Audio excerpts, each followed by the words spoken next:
Hello and welcome to another episode of Wanderlust Wednesdays. Today I'll be talking about a cruise that I think mile for mile is probably, don't say this out, I shouldn't say this out loud because I like all of our cruises, but this might just be one of my very favorites. Cities of Lights goes from Paris to Prague, but let me first just introduce the Viking way of cruising to you a little bit. I think that's good for a little refresher. So go right ahead.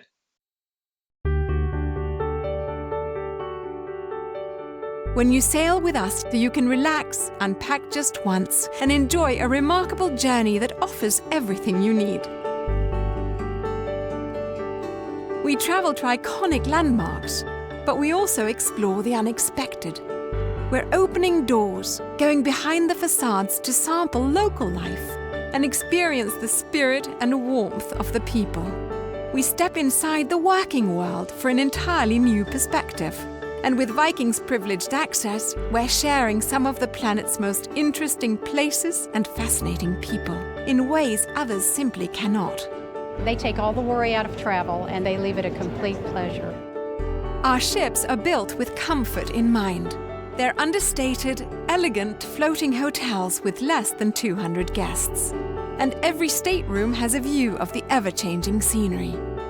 It glides along very smoothly, and it's just extremely quiet and peaceful. I can't think of two better words, yeah. Culinary gifts of the world are a daily celebration. Greet the morning with a sumptuous breakfast buffet. Lunch presents a selection of flavorful options. At dinner, savor familiar favorites or regional specialties from the places you visit. With open seating, you can sit anywhere you like. Plus, wine, beer, and soft drinks are complimentary during both lunch and dinner. I was surprised how joyful the food was because it's different and it really is of the culture of the destination, and there's great fun in that. As you sail, intellectual pursuits focused on the countries you're visiting will keep you engaged. Lectures on history, cooking classes, and hands-on demonstrations expand the mind and satisfy the taste buds. And because we own prime docking locations throughout Europe, you can often walk off your ship right into the heart of the city. You're going along a small river where the towns were built, and you dock right there. So you get to really experience the little towns. Our shore excursions move at a pace that suits you. Whether you like to take it easy or set out on your own, you will have the freedom to explore your way. See what's behind every hill or slow down and linger longer. The guest services team also assists you in making the most of your time ashore. With an impressive set of contacts along every river, we can make almost any dream possible, allowing you to enjoy your journey your way. You want something new, something exciting, something really different and exquisite, this is the way to go. Travel experts and travel agents have bestowed Viking with more awards than any other river cruise line. When you select Viking, you're sailing with the world's top-ranked river cruise line according to noted travel authorities such as Cruise Critic, Condé Nast Traveler, Travel and Leisure, National Geographic and Travel Weekly.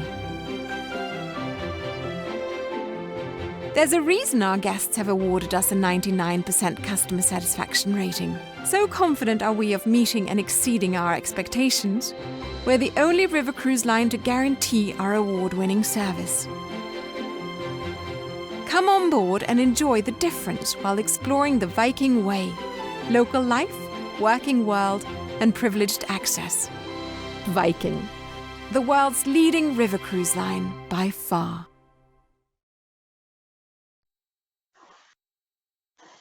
Yeah, I love that video. It's a little, it's a few years old, but I can assure you that we keep winning those awards. The page would look a little different now because in 2021 and in 22 we've also won most of those very same awards, and we still do all the things that you saw in that video. Unfortunately, of course, right now we're not traveling in Russia, but we hope that in the future, both in Russia and in Ukraine, we can at some stage return there. Let's talk about Cities of Lights. Just the itinerary real quick. You start, and you know this, we always pick a direction. You can travel from Prague to Paris. For this presentation, we just picked Paris to Prague. And you start off with 2 days in Prague. Oh, sorry, 2 days in Paris. You then travel across northern France to the German city of Trier by way of Reims in France, and that's the heart of the Champagne region. And then you start heading down the Moselle. And you do that on day 4 and 5, and then on day 6, you turn into the Rhine. Day 7 is spent on, day 6 and 7 are then spent on the Rhine. And then you turn into the Main River. The Main is another large tributary of the Rhine. And then you stay on the Main River all the way to Nuremberg. And then you travel overland and spend 2 nights in Prague. So that in a nutshell is what it looks like. And now let's look at a little video of this cruise. On this exciting 12-day itinerary, you'll discover the romance of Paris with a 2-night stay. Then it's on to Reims to enjoy its Gothic cathedral. And Luxembourg for the Luxembourg American Cemetery, to pay homage to those who lost their lives in the Battle of the Bulge during World War II. In Trier, explore Germany's oldest city, before beginning your voyage along the tranquil Moselle River, a noted wine region. Step ashore in Cochem and into the imposing Marksburg Castle, while Koblenz is home to grand monuments. In Heidelberg, study the imposing ruins of its 12th century castle. The majestic Baroque bishop's residence welcomes you to Wurzburg. Stroll the inviting medieval streets of Bamberg and the impressive walled city of Nuremberg. Then you're off to Prague, the city of 100 spires, for an unforgettable 2-night stay to conclude your Viking journey.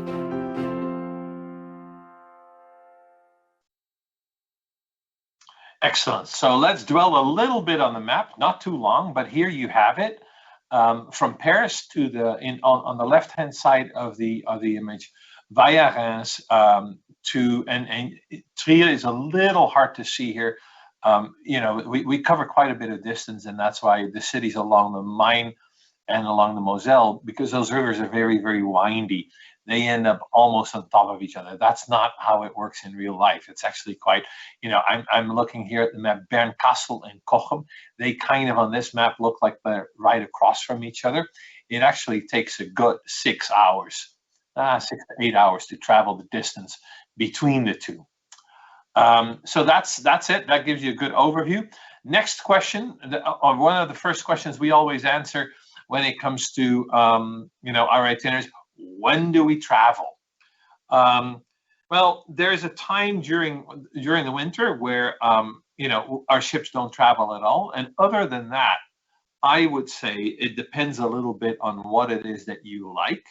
Whether you would travel in shoulder season, i.e. early in season, or maybe in October, November, or whether you would travel in summer.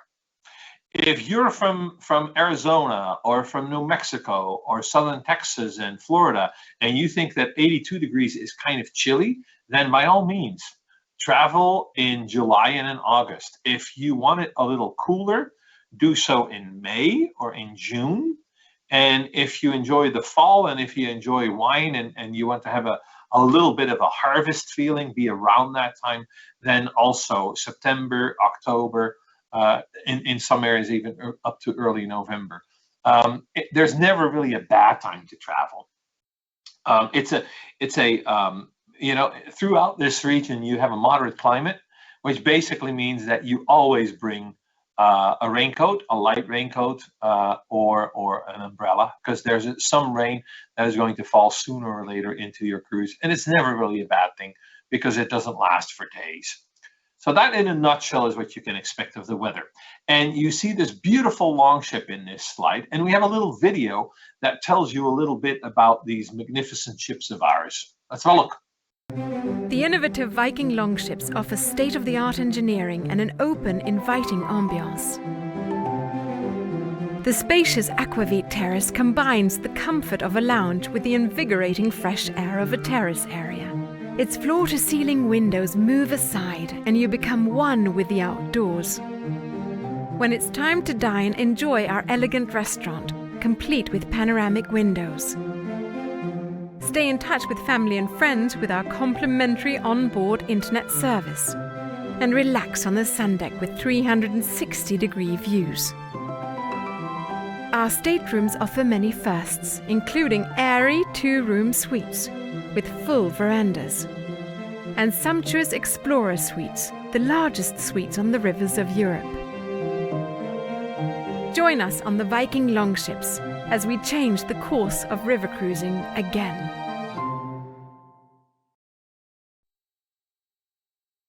Okay, and before we dive into what you can expect every day, there's one last thing that I'd like to talk about that's more of a general topic, and that is how we show you the places that we visit. We like to call that the Viking way, and the overall idea is that while we do show you the places that you expect to see when you're in Paris or in Prague, we also like to go a little bit beyond those, beyond the expected and the iconic, and show you how people live in these places that we visit, what they do for a living. And every once in a while, we may have a friend who lives along the river. In this particular scenario, for instance, he doesn't live along the river. He's in Prague, but William Lobkowicz, the gentleman who owns Lobkowicz Palace, is a friend of the Hagen family, and he opens parts of his castle that are not parts of his palace that are not normally open to visitors. And that is an aspect that we call privileged access. We have that on quite a few of our programs, and you know, the Lobkowicz Palace is an example of that. Let's get started with Paris. And Paris is not a city that needs a lot of introduction. What I will say is that this program includes 2 nights in Paris. You arrive, we bring you to your hotel. You will then have a morning city tour and then an afternoon where you can do whatever you want, and we'll have some options for you to choose from.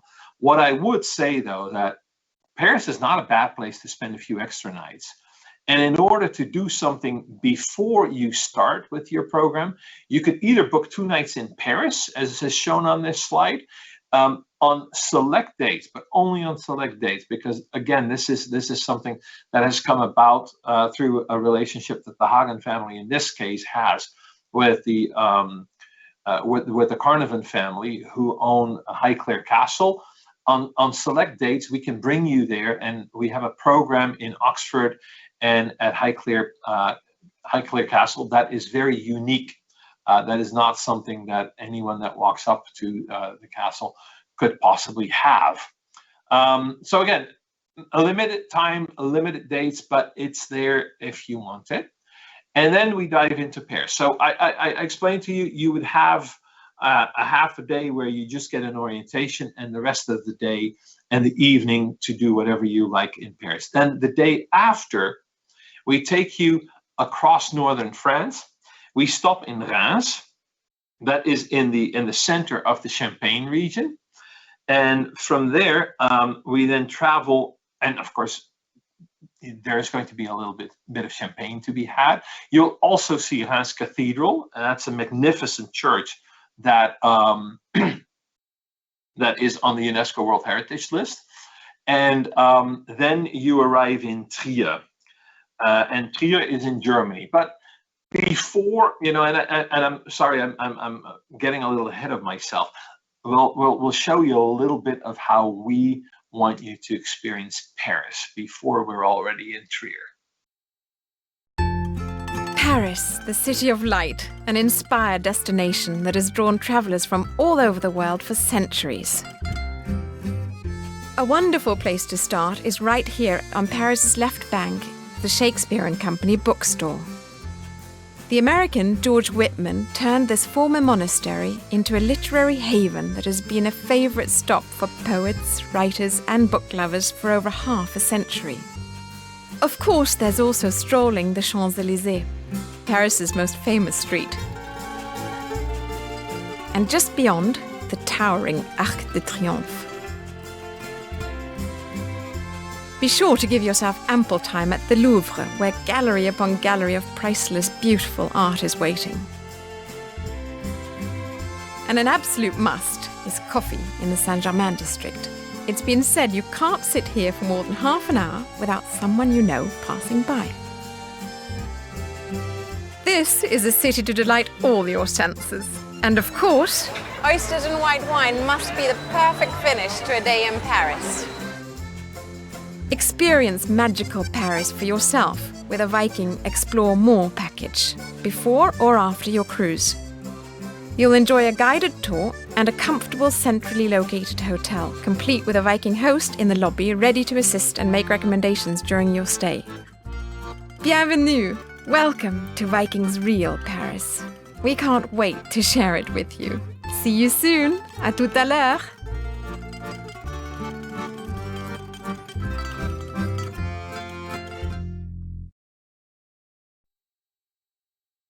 Excellent. So that was Paris, and we'll stick with Paris a little bit. Like I said, I apologize, I got a little ahead of myself. In Paris, obviously, the afternoon is a perfect time to visit the Louvre. I'll give you one small bit of advice. Pick something when you go to the Louvre. Don't try to do it all, because it will be a long, exhausting trek, and at the end you will only feel like you checked that box. Don't do it. It's much more fun, and it's much more interesting to just pick, a handful of galleries without trying to do it all. The other thing that we can do for you is bring you to Monet's garden in Giverny. That's towards the east. It's downriver on the Seine a little bit. That's quite a bit of an excursion, because it's, like I said, it's outside of Paris, but it's something not to be missed if you're into Impressionism. It is really it's really a 3D image, if you will, of some of Monet's better known paintings, all the water lilies he did in that water lily pond. And then we are moving on to the next slide, and that shows you Reims. The great cathedral, like I mentioned, a UNESCO World Heritage Site. Of all the great Gothic cathedrals, this is certainly in my, I would say, my top three. It's Reims, it's Amiens, and top four. Reims, Amiens, Chartres, and Paris, Notre Dame. So after Reims, we then take you to the American Military Cemetery just outside of Luxembourg. And there you can pay your respects to the over 5,000 soldiers who are resting there, including General Patton, who fought primarily at the Battle of the Bulge, which is the battlefield is not far from Luxembourg. It's a little to the north. And then we bring you to the ship that is waiting for you in Trier. And Trier is one of the oldest cities in Germany. On the morning we're there, we will show you the city from its Roman beginnings to some of its medieval and Renaissance and Gothic buildings, before we then slowly start to move downriver along the Moselle. And that brings us to the next town, and that's Bern-Kastel-Kues. And that's a lovely little town with half-timbered houses, where in the evening you can do some wine tasting. The Moselle, of course, it's the river itself has these incredibly steep banks, and it's the river has kind of eaten away for millions of years into this plateau that is primarily slate, very dark rock that retains a lot of heat. So these very steep vineyards get a lot of sun, get a lot of warmth, and that explains why you get these beautiful, very fruity, somewhat sweet wines from the Moselle. Germany primarily is white wine country, although there are some areas where they also do red wines. But the Moselle, the Rhine, even the Main are primarily rivers where you will find white wines being grown along the banks. And then the next day you travel to Cochem. Cochem has a castle towering over it. Along a lot of these rivers in Germany, you had these castles that would sit on a hilltop overlooking a stretch of the river and basically controlling that stretch. And anyone trying to travel up or down that river would end up having to pay toll. And if there was a lot of traffic, that was a very lucrative business, and you would see lots of little castles spring up because there was enough for everyone to go around. This is a perfect picture of another one of these castles. This is the Marksburg. And at this point, when you see the Marksburg on this itinerary, that means you've turned a corner out of the Moselle into the Rhine. This is just south of Koblenz. And we take you to this castle. The main reason we so much love this one is because it's the only one along all these rivers that has never been destroyed. Many castles that you will see, they're beautiful, they're wonderful, they're a little fairy tale like, and that's precisely because in the late 19th century, a lot of them were rebuilt in a somewhat fanciful style. The Marksburg is not one of them. It's also, because it's so authentic, that this is where there's a what would you call this? There's this institute that basically maintains records of all the castles along the Rhine and along the Moselle, and that has its seat at the Marksburg. And they do that because the Marksburg is just the most authentic of all the castles. So then down the Rhine we go. And that brings you along this castle. This is the Palzgrafenstein. That sits smack dab in the middle of the river, and that makes it a very, very interesting place. Again, this is simply, you know, in the good old days, people that would come up and down the river would look at these and not say, "Oh, that is so beautiful." They would be like, "Here we go again."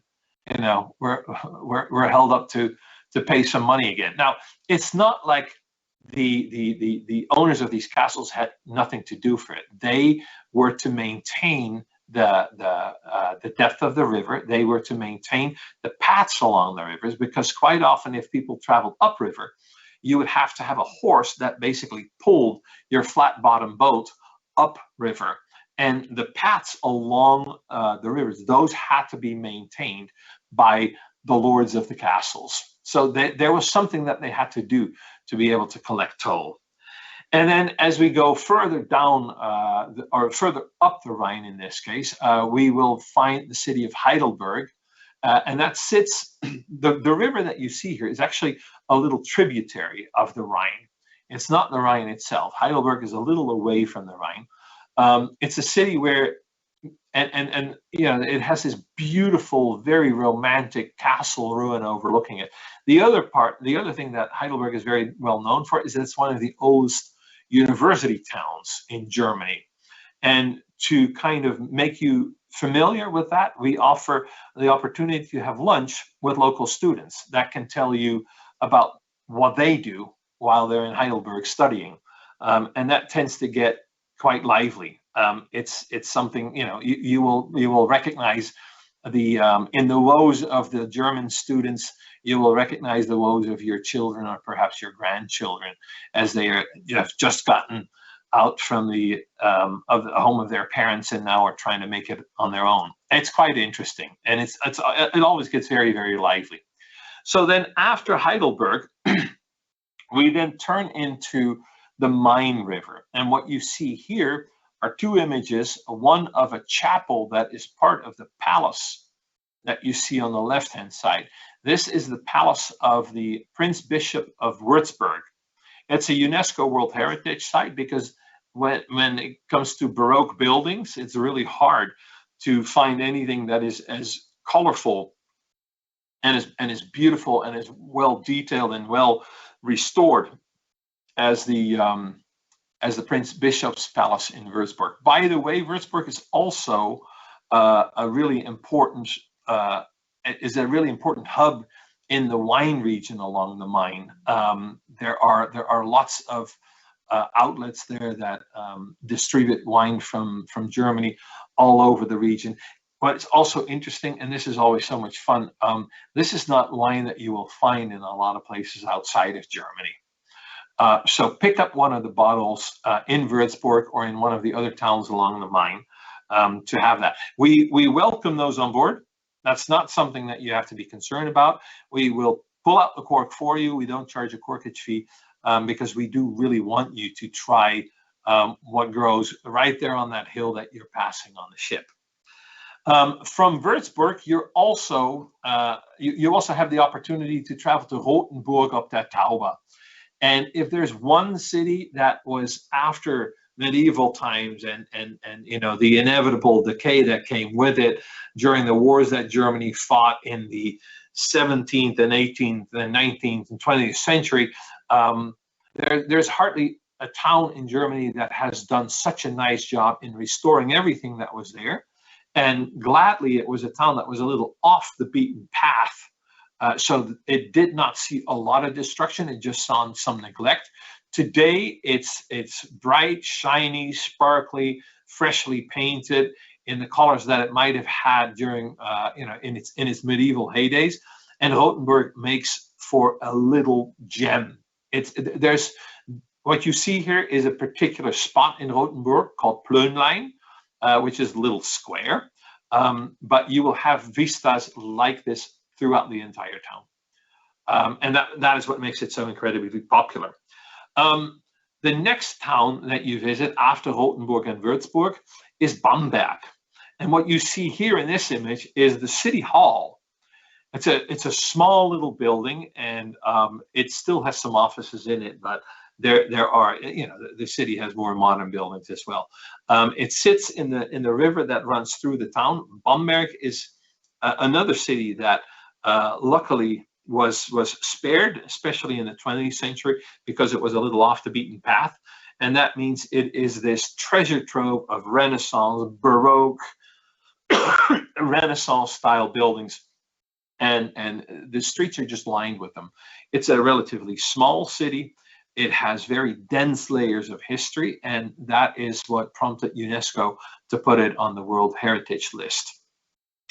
After Bamberg, you're now almost at the end of your. Actually, this is where you end your river voyage, and then as you travel towards Prague, you make a stop on the way in Nuremberg. And Nuremberg is an old imperial city. That means when the German emperor in medieval times did not have a permanent seat, he would travel the realm to make sure that everyone in the realm knew who he was, and to keep a semblance of control over the big territory that he had. And so what you see there on the left-hand side, that is part of the Nuremberg castle. And this is where the emperor would stay if he was in town. So these castles, and there are several of them in Germany, they're kind of Spartan because the emperor would come with lots of his things, and they would roll out these carpets to put on the walls, and they would set up tables and what have you not. And then after a few months, they would pack everything up again. So these castles didn't have a whole lot of luxury inside of them. That was all brought by the visiting emperor. Because of this history, it became a city that was really important in the grandiose, bizarre, deranged plans of Adolf Hitler.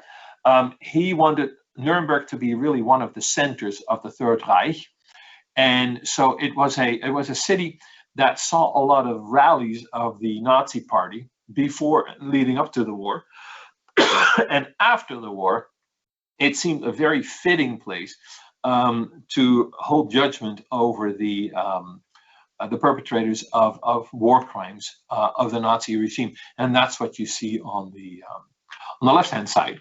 As long as the room is open, the courthouse is still in use, but as long as this particular room is open, we will take you there on a guided tour to have a look inside. After Nuremberg, we then bring you to Prague. And in Prague, again, we have 2 nights. Feel free to add a few nights, because it is really a city where you could easily spend 3 or 4 days. One of the things I mentioned one of the things that you could do there is a privileged access visit to Lobkowicz Palace, where you get to see bits and pieces of the palace that are not normally open to visitors. Other than that, we take you on an orientation tour of Prague, of course, so that you can get your bearings, and then you have plenty of time to explore the city a little bit on your own. And we offer some excursions that you could book in case you want us to, take you along a little bit further, if you prefer that rather than just striking out on your own. Towards the end, then we have another little bit of an interesting little clip to show you what Prague is like when you travel with Viking. Prague, the city of 1,000 spires. If you have a little extra time in Prague, there are a few things you really should try to experience. The top of my list is Lobkowicz Palace, one of the finest curated museums I've ever visited, and home to the original music score of Beethoven's Fifth Symphony. The old new synagogue in the Jewish quarter is another good choice. Built in 1270, it's the oldest working synagogue in Europe. Just next door is the centuries-old Jewish cemetery. It's visually fascinating and a deeply moving experience. And if you can find the grave of Rabbi Lowe, you can even leave a wish. In the heart of the old town, at the edge of the square, is the stunning astronomical clock, which dates back to 1410 and is loved for its many moving statues. And nearby, the mini pivovar microbrewery hand makes every batch, just as they did on the same site in the 15th century. And I can't imagine a better way to enjoy Prague than a stroll along the world's most romantic bridge. Prague is an unbelievably beautiful city, an absolute fairy tale. Experience it for yourself with a Viking Explore More package. It's a great way to beat jet lag or unwind after your memorable cruise and get a little insight into the local life. You'll enjoy a comfortable hotel in a location near the sites, complete with your own Viking host in the lobby, ready to assist and give you any recommendations you may need during your time in Prague. Vítajte! Welcome to Viking's Real Prague. We can't wait to share it with you and hope to see you soon.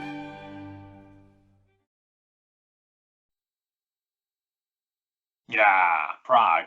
Okay, and I talked a little bit about the Lobkowicz Palace visit, but Paul, we have a little video, and that actually does such a much better job than I could ever do to give you an idea of the relationship we have with William Lobkowicz, and actually the little video has him in it. So let's go. Prague is spectacular, and there's much to see and do in this historic city. A favorite place, and in my opinion, one of the world's best curated museum experiences, is the Lobkowicz Palace in the Prague Castle grounds. The noble Lobkowicz family lost all their properties twice and regained them twice. First to the Nazis during World War II, and second to the Communists in 1948. Their story is fascinating, and our experience in the Lobkowicz Palace takes you on an intriguing journey of this important family. Powerful moments that actually, at one stage, made me cry. The first Prince Lobkowicz called the palace home in 1568, and through the passing centuries it grew into a centre of influence and power, with the family a rare source of continuity in Bohemia. But in 1939 the world changed. Maximilian Lobkowicz was forced to flee the family home of nearly 400 years on just a moment's notice. My grandmother was on a train. She overheard some German soldiers talking about the big event that was going to be happening, the takeover in Czechoslovakia, wired my grandfather, and he was able to get out with my dad the night before the Nazis invaded the country. Maximilian returned to his beloved palace in 1945. But when communism swept the country just 3 years later, he had to escape again, leaving with just his hat and his coat, never to return. As a result of the restitution laws, in the 1990s, Lobkowicz Palace and 9 other estates belonging to the family were finally returned after over 40 years. With significant restoration, the palace is immaculate once more, and the family have chosen to share with us one of Europe's greatest private collections of art, treasures that span nearly 5 centuries. A lot of these things have been hidden for so long. We came across many of these things lying in depositories in damp conditions or not having been up on walls for a long time. So it's wonderful seeing them come back to life. It's such a pleasure to see things restored. With inside access to the Lobkowicz family, Viking offers a privileged experience here. Every room, every display speaks to the family's fascinating royal past. This is the Lobkowicz coat of arms. So your coat of arms always has to be presented with the crown. That was And the extremely crown important. means That meant we could marry the kings and queens, and that we were all born princes of the Holy Roman Empire. Though titles were abolished long ago, the crest remains an important part of the family heritage, and it's still worn today on a signet ring on the left or the right little finger. Strolling amid one of the largest private art collections in Europe is a real treat, providing an insider's view of life in Bohemia, along with a diverse collection of rarely shown masterpieces, including 2 significant Canalettos and Bruegel the Elder's haymaking, one of the pinnacles of European landscape painting. This little guy here, can you see in there? It's a whole painting actually in and of itself. If you put a little frame around it, it looks like, doesn't it? Yes, absolutely. Isn't that wonderful? But one of the most unexpected exhibits included this. Yes, Beethoven's Fifth Symphony. This remarkable music is dedicated to the Lobkowicz family, Beethoven's faithful benefactor. Had it not been for the Lobkowicz family, some of the best-known pieces of classical music would not exist today. If you look here, you'll see he's writing and scribbling and making everything there. There are also handwritten manuscripts from Mozart and Haydn, along with instruments played by some of the world's greatest musicians. Enjoy these priceless artifacts, followed by a private concert in the Baroque Concert Hall. The history of music in our family is really about their patronage of music. It reached its apex with the 7th Prince Lobkowicz. That particular Lobkowicz spent, I would say, a good part of the family fortune on music, but he enjoyed it, and I think we're all better for that. Lobkowicz Palace is one of the most significant cultural sites in the Czech Republic, with many items that can be seen nowhere else in the world. After enjoying the compelling story of this royal family, pause to savor an elegant lunch in the Lobkowicz family's original living quarters. Let Prince William guide you through the authentic, continuing story of his Bohemian family navigating their way through the centuries. I look forward to welcoming you to glorious Prague and to our family's palaces and princely residences. I'm William Lobkowicz, hosting Viking guests in the heart of Bohemia. Viking River Cruises. No one can show you the real, regal Czech Republic like we can.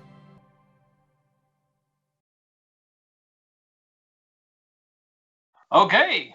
And now, at the end of my presentation, Heather, it's time for questions. Thank you so much, Joost. Our first question, this one is from Jerry, but we have it from a few other people as well. They'd like to know how many hours are spent travelling on the motor coach between the cities? Okay, good question. Important question. We to start off with, I think that the even more important question is how long are the segments?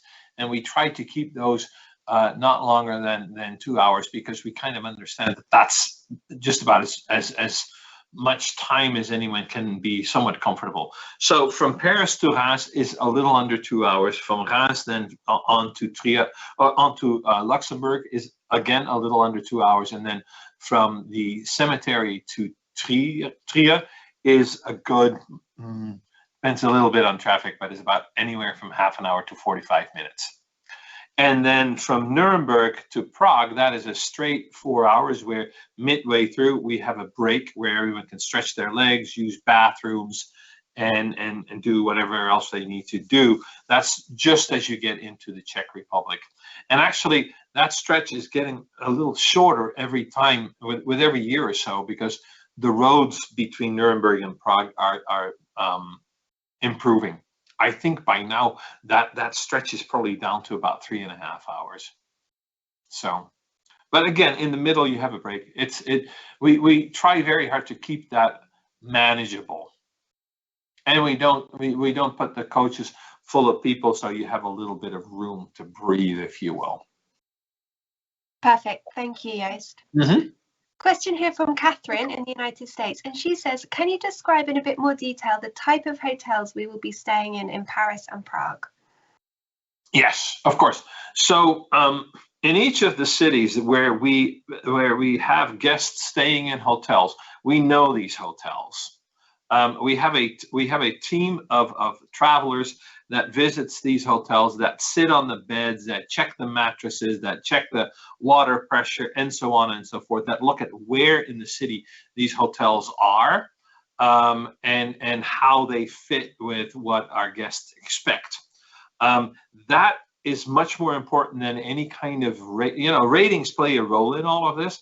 But since there are so many ratings out there, it used to be just one. There used to be a standard called the Official Hotel Guide, and I'm afraid I'm dating myself a little bit because the Official Hotel Guide has been out of business for a long time already. But that used to be the gold standard. Today you have Expedia, you have TripAdvisor, you have Booking.com. There are so many of these that we are loath to rely on those. We've always been loath to rely on those, but today even more so. We will pick the hotels that we believe work well for our guests, and that means if we can, we'd like them to be space needs to be relatively generous. They need to be hotels that aren't very noisy. We like to have the hotels, if we can, be as calm as our ships are. Light is important. We don't want anyone to have a feeling that they're crammed, or that the hotel is a little too dark or too busy, that the rooms are too dark or too busy. And then obviously they need to be in a location where people can walk out and explore. That's kind of how we go about it. Perfect. Thank you, Joost. Kim in the United States says, we are doing the opposite trip from Prague to Paris. Is the itinerary exactly the same in the reverse direction? Not exactly the same, but virtually the same. There is, when you're going from Prague to Paris, because of the timing, you have some time to spend in mines. And on the way from Paris to Prague, you don't. But it's a minute difference, really. You hit all the other highlights just the same. Perfect. Thank you. Robert in the United States asks, during our stop in Bernkastel, we're interested in doing wine tasting at Dr. Lucen and Dr. Fancic. Would this be possible? He asks, we don't know how much time we will have to explore Bernkastel, but we are Riesling fans. We get to Bernkastel kind of in the evening, and so you will probably be able to get anything you like, because there are a few facilities in Bernkastel that kind of serve everything that you can get along the Moselle. There are these tasting rooms that have an enormous variety of everything that is produced along the Moselle. So that should not be a big problem. If there's anything very specific, I picked up the first name, but I'm not sure about the second name. But if there's anything specific, all that you need to do is, by the time you get to Trier, ask the cruise director or the program director, and they'll be able to set you up. Perfect, thank you. And then Damon in Chester asks, are we able to bring back wines that we have purchased at the vineyards? Yeah, that's the whole idea.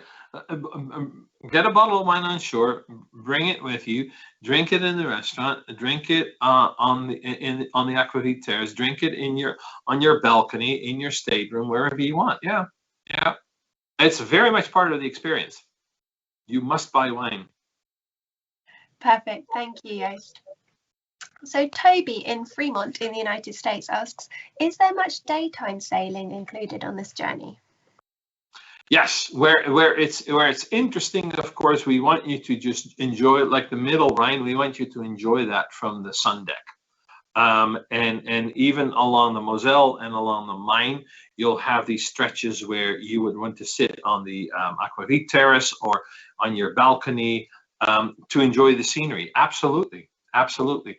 On both of the Moselle and the Main, every once in a while the sun deck will need to be closed because you go under some relatively low bridges, and you know, we for safety reasons we cannot have you be out and about and then tell you to, you know, duck the moment you hit a or you get close to a low bridge.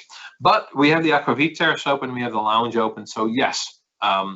Daytime sailing is it's a really big part of the whole experience. Wonderful, thank you.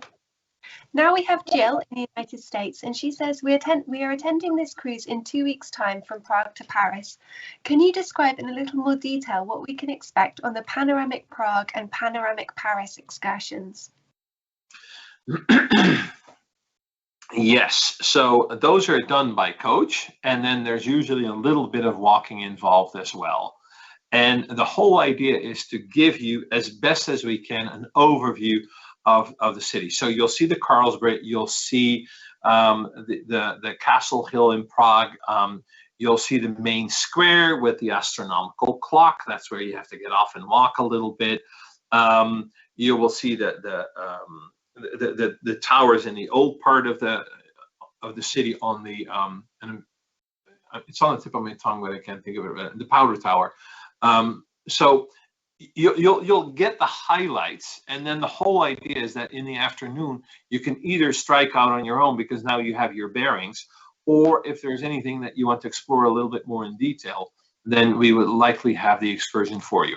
In Paris, we will show you the Eiffel Tower, the Arc de Triomphe, the banks of the Seine, Notre Dame, and that's obviously that is, you know, a drive-by still because the cathedral is under reconstruction, and the grand boulevards, the Place de la Concorde.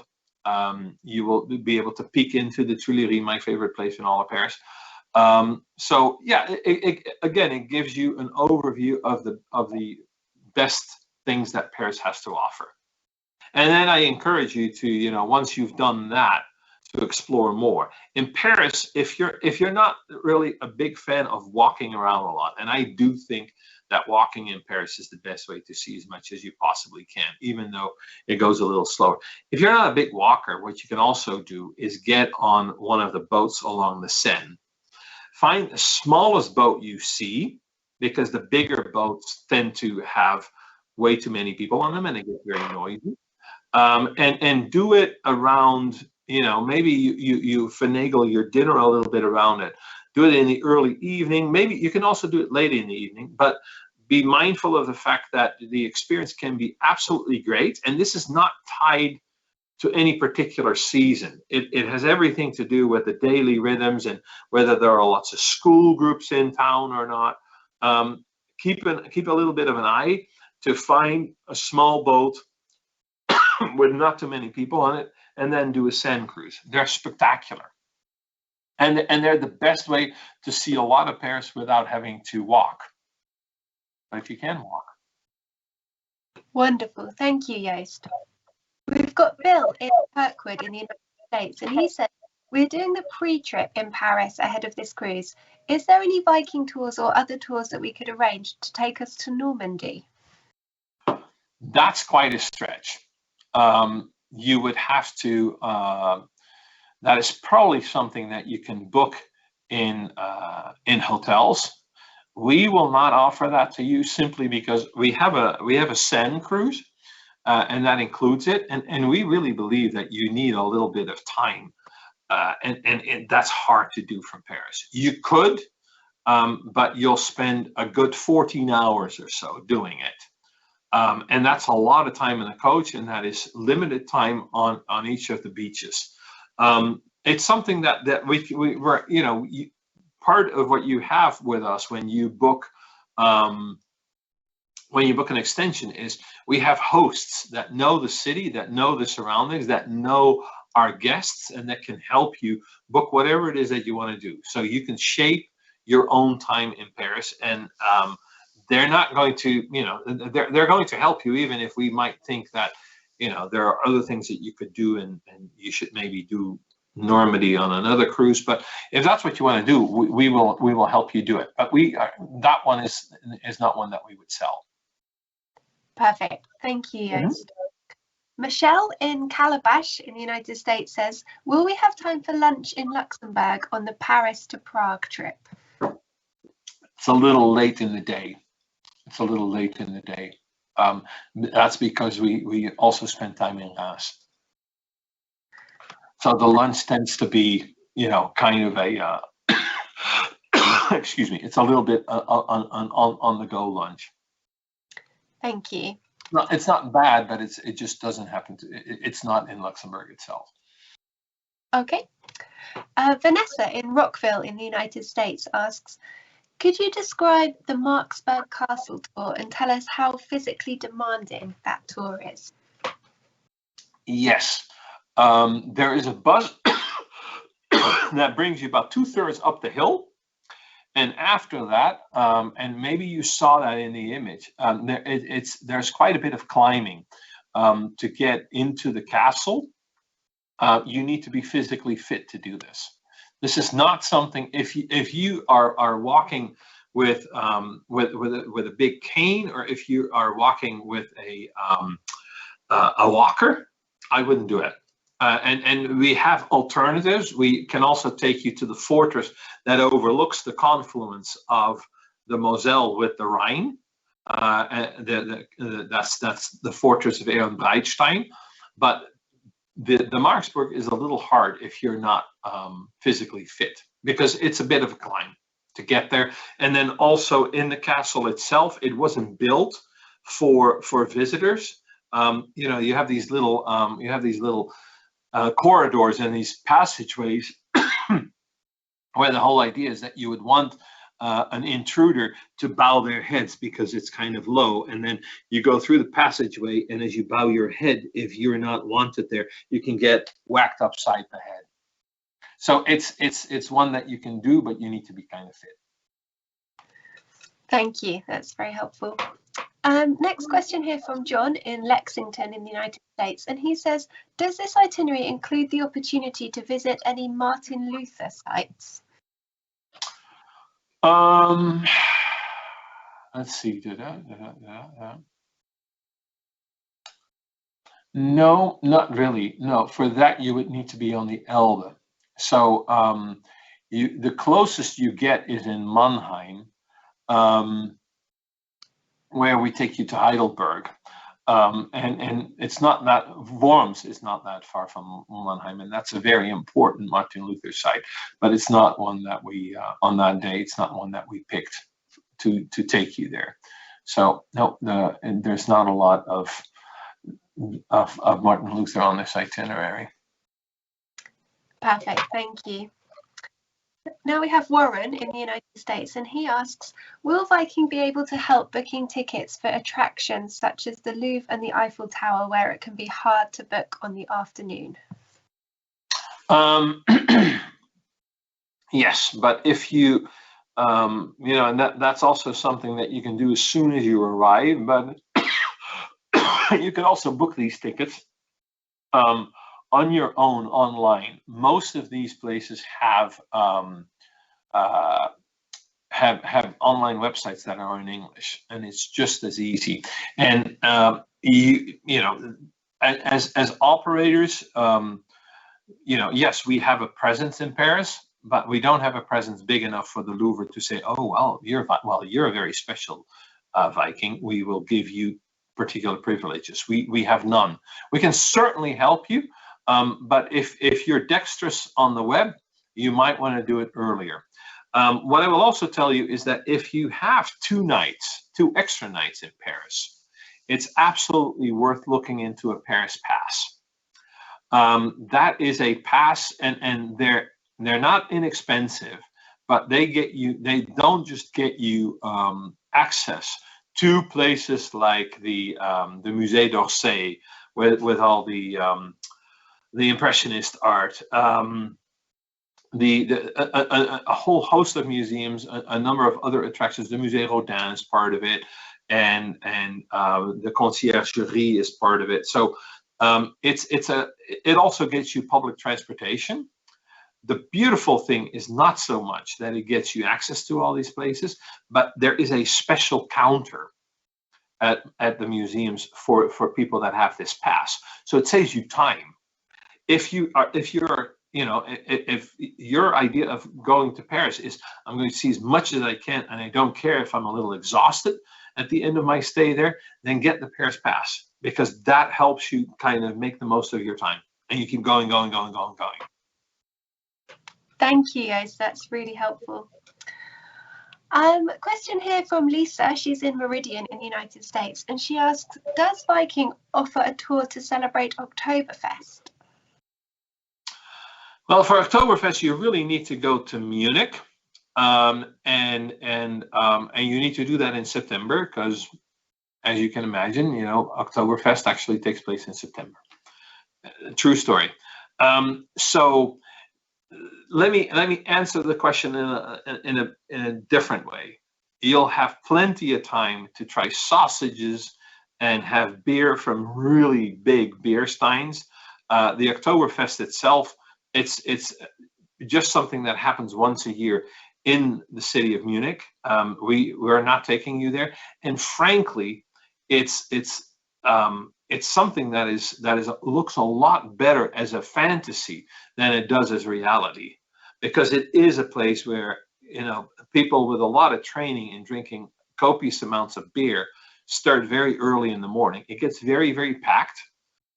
It's great fun if you speak the language with a thick Bavarian accent, and you can kind of go along with everyone else in the tents.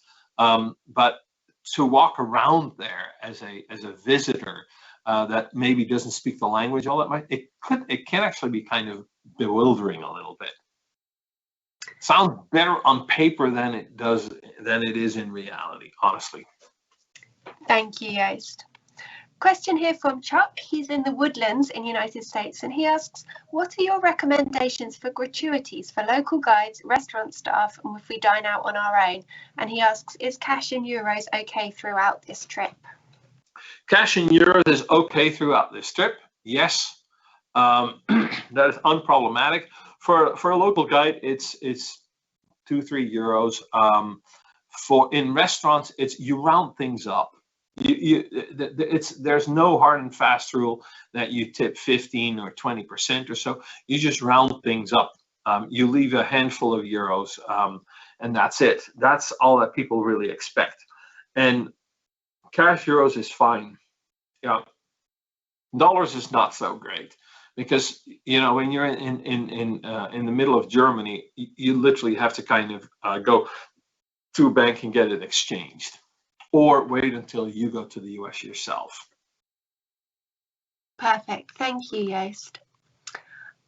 Next question here is from Jennifer in the United States. And again, she's asking about the coach. So Heidelberg, how long is the motor coach ride from the port to Heidelberg and back again? And then Bernard asks, are there restrooms on board the motor coaches? Yes, there are restrooms on the motor coaches. They're not the greatest. It's not the greatest experience. I mean, they're clean, they're comfortable, but anyone that's ever sat on a restroom of a moving coach knows that it's not a great experience. And the great thing is, from Mannheim to Heidelberg is a little over half an hour, so you don't travel all that long. Perfect. Thank you. We've got Susan, I think she's in the United States, who's booked on this trip, and she says they're struggling to choose between the Terrazine excursion and the e-bike tour, which depart at the same time. Could you give any thoughts on which one you would recommend? Sorry, what was the first one? Terrazine, T-I-R-I-Z-E-N. Terrazine or a bicycle excursion. This is in Prague. That's a tough one, because they're such different things. Going out on a bicycle and kind of pretending that you own the place. I love riding bicycles in big cities. I'm Dutch. I know how to ride a bicycle, even in very crowded cities. So that's one thing to keep in the back of your head. I would not recommend getting on a bike in a big city in Europe if this is not something that that you don't regularly do. because traffic tends to be a lot denser. And quite often people aren't quite as courteous as they are in the US.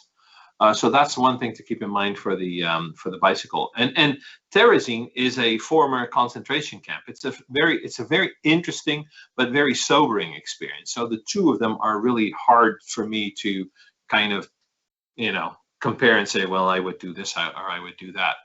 I've done both. I think both are really worthwhile experiences. But I can't really, that's a tough one. Good question, because I don't have a good answer. Thank you, Joost. That was a very good answer. Sally in the United States says, is it possible to book a private tour to the battlefield of the Battle of the Bulge while in Trier? My husband is a World War II history buff. It's not, that I would imagine is not that easy. Ask the program director. You can start talking about this while you're still in Paris, and they can see what they can do. But the battlefield of the actual Battle of the Bulge is in southern Belgium. So you would need to, from Trier, cross through Luxembourg to get there. So it's not easy. But if your husband is really a World War II buff, then it is doable. It's doable, and it's not it's not that far. It's probably from Trier you would get to Bastogne in Belgium, because that's kind of where you have a museum and a memorial and a number of other things, and that's where you have some remnants of the battlefield. Is probably, well, you can get there in an hour, but you'll have to rent a guide and a van. Yeah, most likely. Thank you, Joost. Mm-hmm. Dawn in Atlanta asks, which months is the Oxford Highclere extension available with this itinerary? It usually happens in summer. You would really have to call either your travel agent or our call center to get the exact dates. It's just a program that we put together that is, like I said, it's different than what you would experience on a standard Highclere tour, and it's only so many times a year that we can actually offer this. So it's a matter of, and it varies from year to year. It's not always the same times that we can do it. Highclere is still also used. They still make Downton Abbey movies, for instance. So it varies. Best thing to do is just call our call center or call your travel agent to find out. Thank you, Joost. A question here from Kim in the United States, and she asks, if the ship is full with 190 people, will I always still be able to find a place to sit and enjoy the view? Yes. Yes. Simple answer. Brilliant, thank you. Now we have Bobby in the United States, and he asks, will it be possible to do a champagne tasting in Reims? Yes. You have enough time there, and it's offered anywhere in the city. So yeah. Thank you. Fred in the United States asks, how demanding is the hike in the Wurzburg Hills? That's quite demanding. The whole idea there is to because you already walk a little bit.